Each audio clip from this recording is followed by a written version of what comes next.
छत्रपति संभाजी राजे बोल रहा हूं। मैं वही संभाजी हूं जिसने औरंगजेब को नाक और चने चबवा दिए थे, लेकिन कभी उसकी अधीनता स्वीकार नहीं की।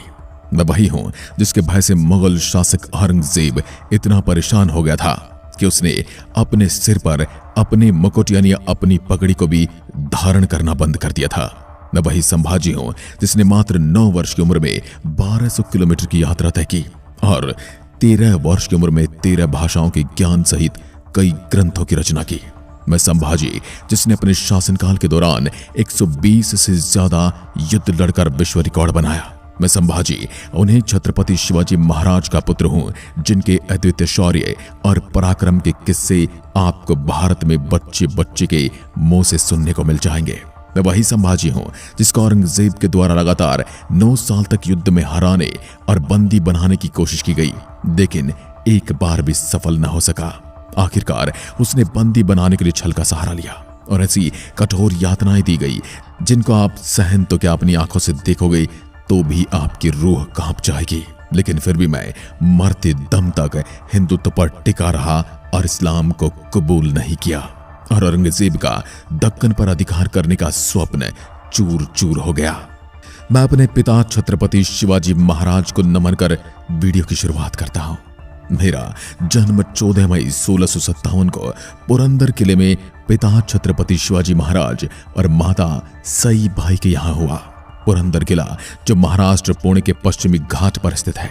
जब मैं 2 वर्ष का हुआ तब माता सई बाई का देहांत हो गया, इसलिए मेरा पालन पोषण मेरी दादी जीजाबाई ने किया था। मुझे बचपन से छवा कहकर बुलाया जाता था, अर्थात शेर का बच्चा। जब मैं 8 वर्ष का हुआ तो भारत की राजनीति में बहुत ज्यादा उठापटक चल रही थी। मैं बात कर रहा हूं 11 जून 1665 की, जिस दिन मराठा और मुगलों के मध्य संधि हुई थी, जिसे पुरंदर की संधि का नाम दिया गया। वही पुरंदर जहां मेरा जन्म हुआ था। ये संधि मराठे की ओर से पिता शिवाजी महाराज और मुगलों की ओर से जयपुर के राजा मिर्जा जयसिंह के मध्य हुई थी। इस संधि से पहले मराठों ने मुगलों की हालत खराब कर दी थी। पिता शिवाजी महाराज ने मुट्ठी भर सैनिकों की सहायता से 5 अप्रैल 1663 को लाल महल में घुसकर औरंगजेब के मामा शाइस्ता खान की उंगलियां काट डाली थी। इसी के बाद मुगलों ने मराठों के साथ सैन्य अभियान शुरू करने के लिए जयपुर के राजा मिर्जा जयसिंह को भेजा और 11 जून 1665 को पुरंदर की संधि हुई। संधि की कुछ शर्तें भी थी कि मराठे अपने 35 दुर्गों में से 23 दुर्ग मुगलों को दे देंगे। इसके अलावा मराठों के पास जो सालाना आय 40 लाख के परगने हैं वो मुगलों को दे दिए जाएंगे तथा मुझे 5000 का मनसबदार बनाया जाएगा और मुगलिया दरबार में मुगलिया सेवा के लिए भेजा जाएगा। पिता शिवाजी महाराज मुगलिया दरबार से मुक्त रहेंगे, लेकिन यदि कोई मुगलिया आदेश आता है तो उन्हें मुगलिया दरबार में उपस्थित होना होगा। कुछ इस प्रकार की शर्तें थी संधि के तहत और इसी के साथ पिता शिवाजी महाराज ने मुझे आमेर के शासक मिर्जा राजा जयसिंह के साथ एक राजनीतिक बंधक के तौर पर भेजा। जब हिंदुस्तान की राजनीति कुछ इस प्रकार चल रही थी तब मैं मात्र 8 वर्ष का था और इन सभी बातों का असर मेरे व्यक्तित्व पर भी पड़ने लगा। बाद में जब मैं 9 वर्ष का हुआ तो पिता शिवाजी महाराज औरंगजेब से मिलने आगरा आ गए, जिसमें उनके साथ मैं भी था। पिता शिवाजी के साथ मैंने मात्र 9 वर्ष की उम्र में 1200 किलोमीटर का सफर तय किया था। मैंने 13 वर्ष की उम्र में 13 भाषाओं पर अपनी ऐसी पकड़ बना ली थी कि किसी भी मुल्क के शासक से संधि बड़ी आसानी से कर सकता था। अपनी भाषा शैली से किसी को भी बातों में आसानी से प्रभावित कर सकता था। 14 वर्ष की आयु में मैंने संस्कृत भाषा में ग्रंथ लिखे।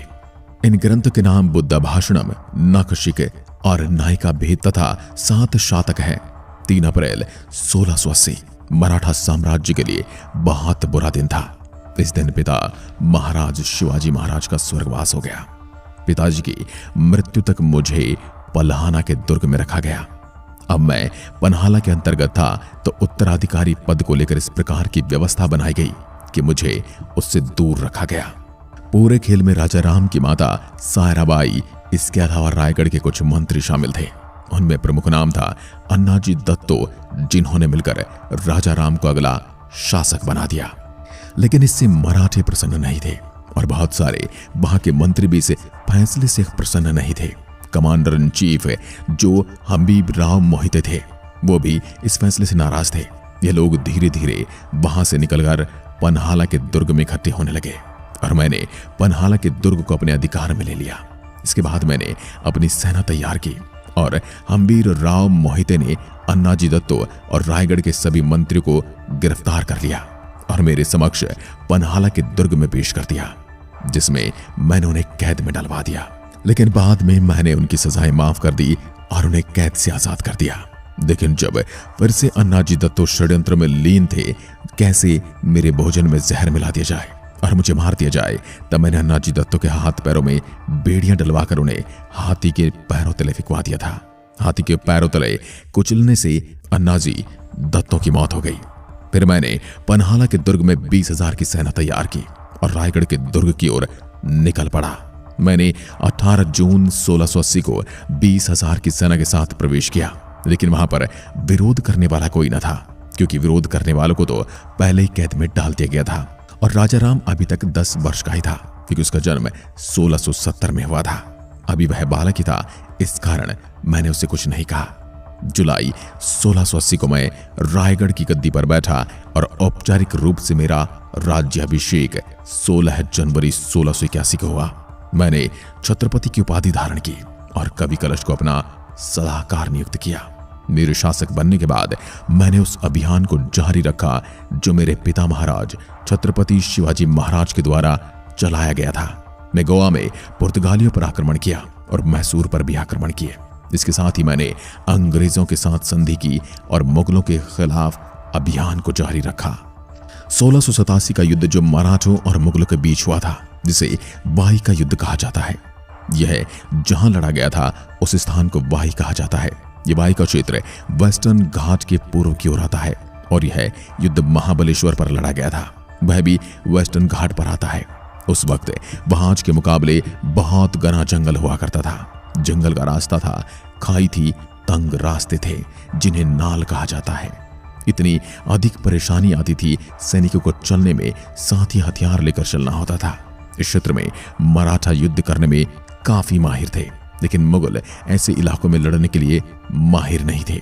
मराठा सैनिक हर हर महादेव का उद्घोष करते मुगलों पर टूट पड़ते।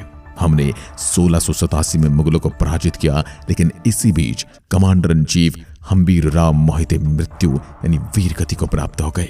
बार बार औरंगजेब को मुंह की खानी पड़ रही थी। उसकी 8 लाख की सेना भी मराठों की 20,000 सेना के आगे टिक नहीं पा रही थी। औरंगजेब ने इस बार छल का सहारा लिया और मुकर्रम खान को रायगढ़ किले की ओर रवाना कर दिया।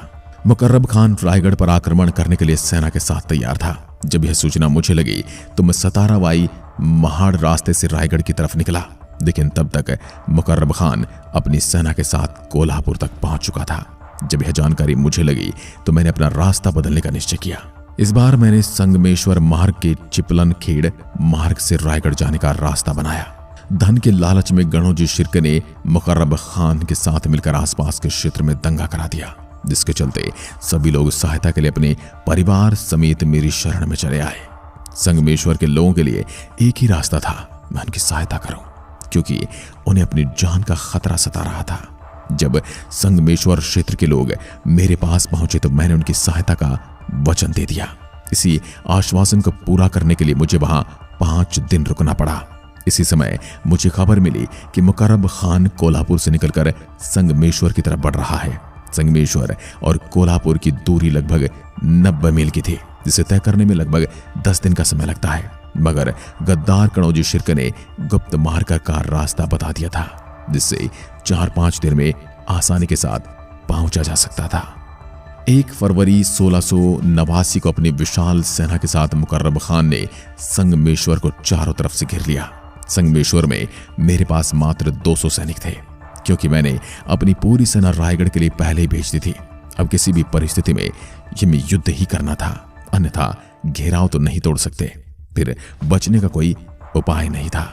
संताजी घोर पड़े और खंडो बलाल के साथ मैंने निश्चय किया कि अब शत्रु के ऊपर आक्रमण करना ही एकमात्र रास्ता है।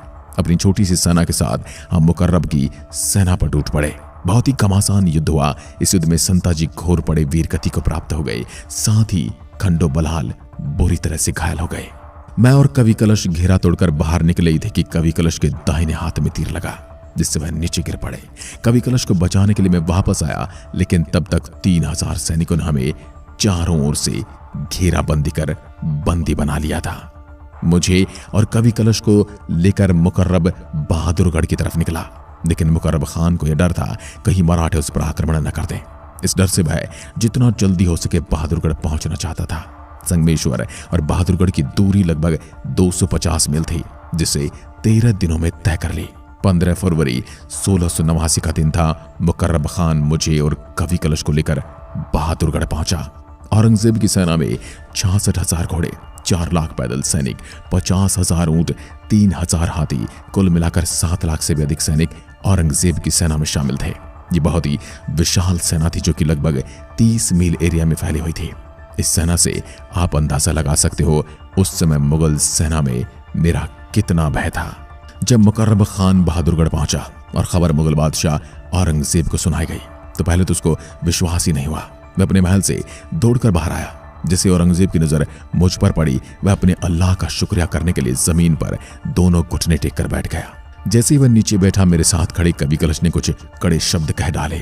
जो रवि छवि लछत ही घगोत होत बदरंग, त्यों तूव तेज निहारी ते तखत तजो अवरंग।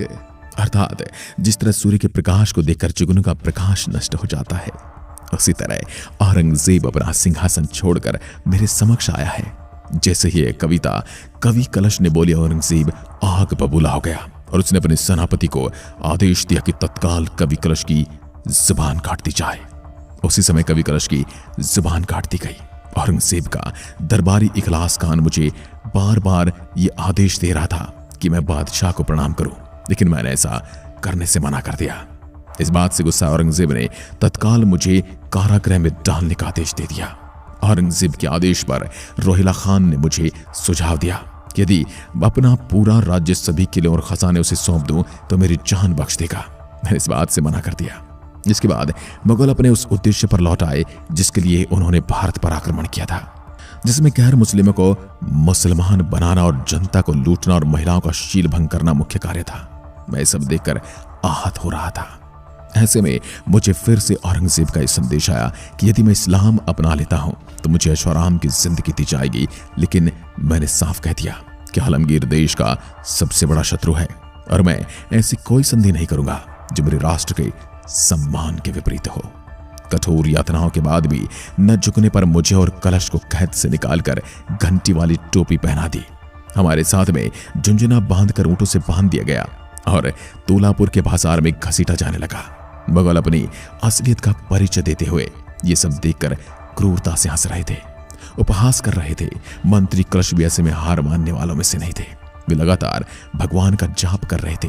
जब उनके बाल खींचकर उन्हें इस्लाम कबूलने के लिए कहा जा रहा था, तब भी उन्होंने साफ तौर पर इससे ना कह दिया और कहा कि हिंदुत्व सभी धर्मों के ऊपर सच्चा और शांति प्रिय धर्म है। औरंगजेब ने कई बार कहा कि वो मुझे क्षमा कर देगा, लेकिन मैं यदि अब भी इस्लाम कबूल लूं तो।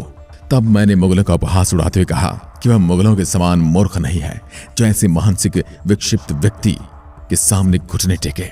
फिर मैंने अपने हिंदू आराध्य महादेव को याद किया और कहा कि धर्म अधर्म के भेद को देखने और समझने के बाद मैं अपना जीवन 1000 बार हिंदुत्व और राष्ट्र को समर्पित करने को तैयार हूं।